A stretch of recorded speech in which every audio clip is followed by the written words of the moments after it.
assolado o mundo, chegado ao Brasil também.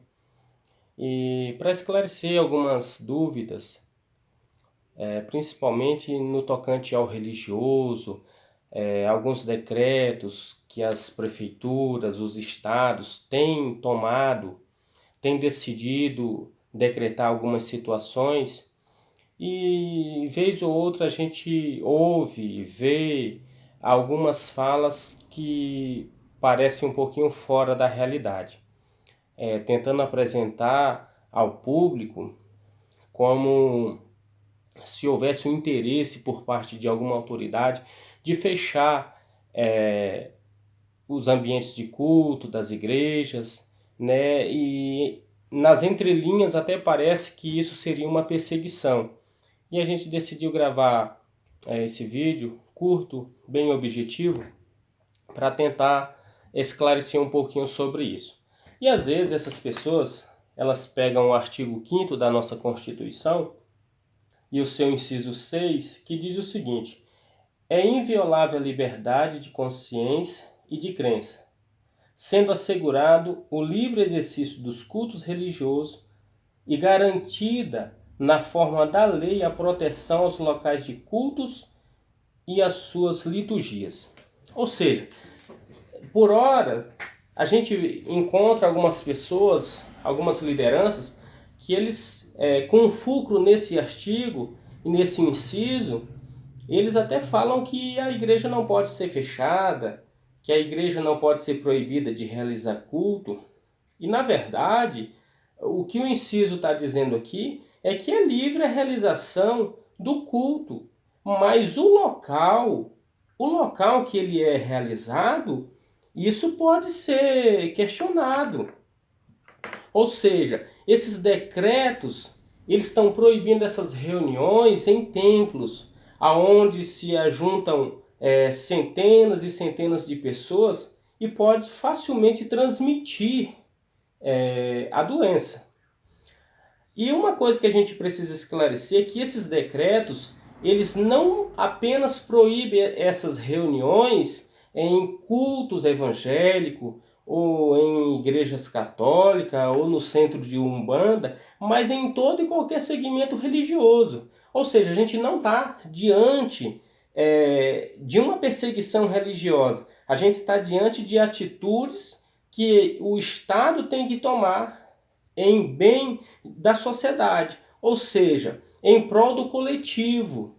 Os direitos individuais, eles não podem se sobressair sobre os direitos da sociedade, do coletivo. E o Estado ele precisa trabalhar para isso.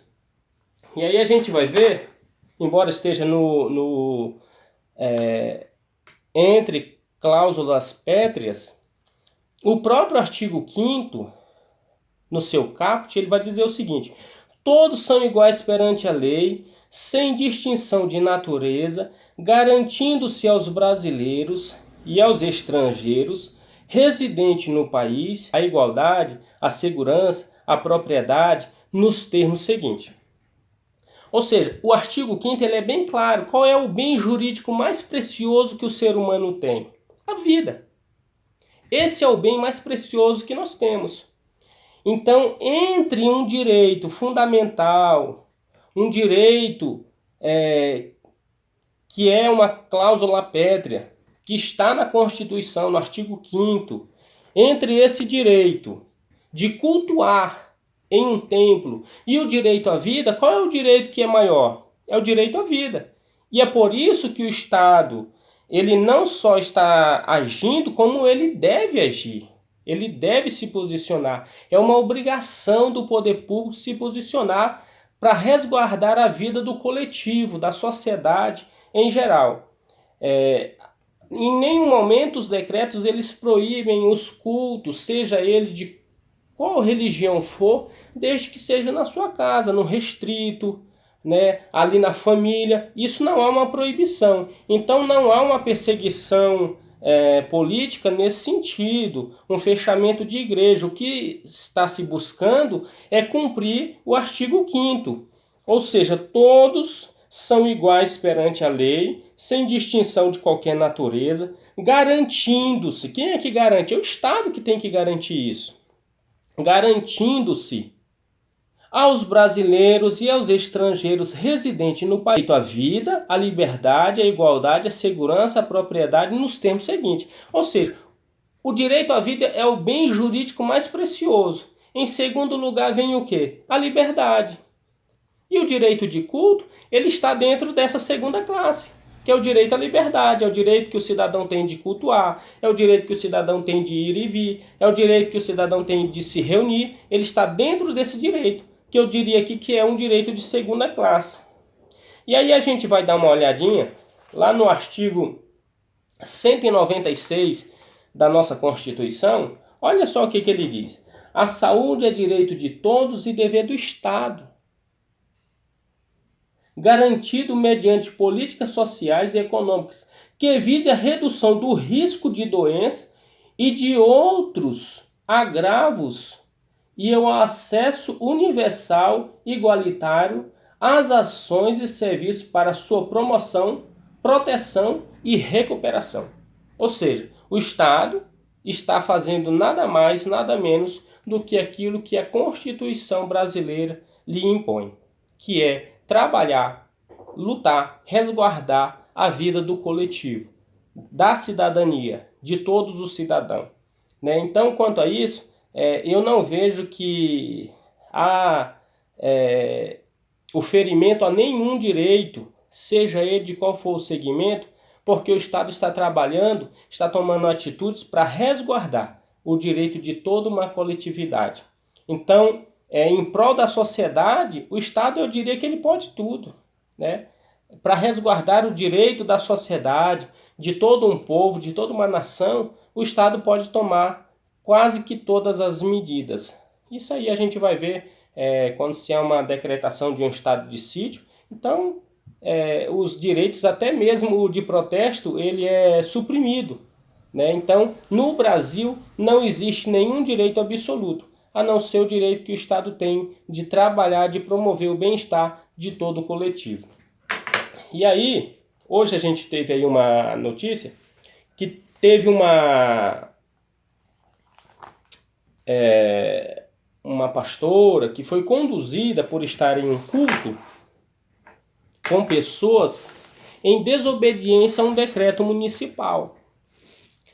E o que a gente precisa deixar bem claro para aqueles que são fiéis de uma determinada religião é que caso esses líderes venham a ser conduzidos a uma delegacia, caso essas pessoas venham a ser presas em flagrante, mesmo assim não é uma perseguição.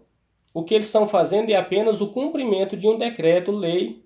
E o descumprimento a um decreto municipal, estadual ou federal nesse sentido, ele é crime, está tipificado no nosso Código Penal, né? Então, seja ele o líder de uma religião ou não, seja ele um cidadão comum ou não, seja ele quem for, se ele desobedece um decreto municipal nesse sentido, estadual ou federal, seja ele qual for, ele está infringindo a lei. No nosso Código Penal, lá, veja só o que diz o artigo 268 do nosso Código Penal.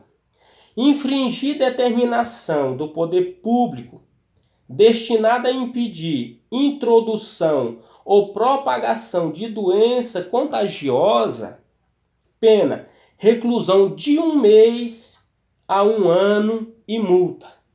Ou seja, a pessoa que desobedece esses decretos, essas orientações, e aqui em São Paulo a gente ainda tem mais um agravante, além de ter um decreto, tem uma liminar do primeiro juízo da vara da fazenda da capital, determinando que a prefeitura, o estado, as secretarias e todas as prefeituras do estado fiscalizem e façam cumprir, né, esses decretos que impediram essas reuniões. Não só em igreja, em qualquer lugar que o decreto proibiu, há uma liminar que foi determinada, foi assinado pelo juiz da primeira vara da fazenda, do Fórum Central, determinando Além dessas sanções, determinando uma multa diária de R$ 10.000 para aquele que infringir esta lei.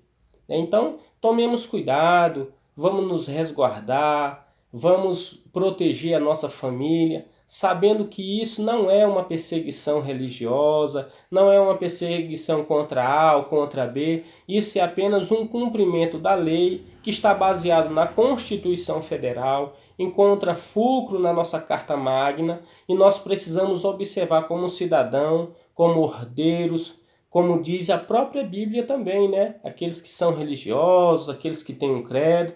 A Bíblia Sagrada diz que o cristão ele deve se submeter às ordenanças das autoridades, uma vez que elas todas foram constituídas por Deus. Está lá na carta do apóstolo São Paulo aos Romanos.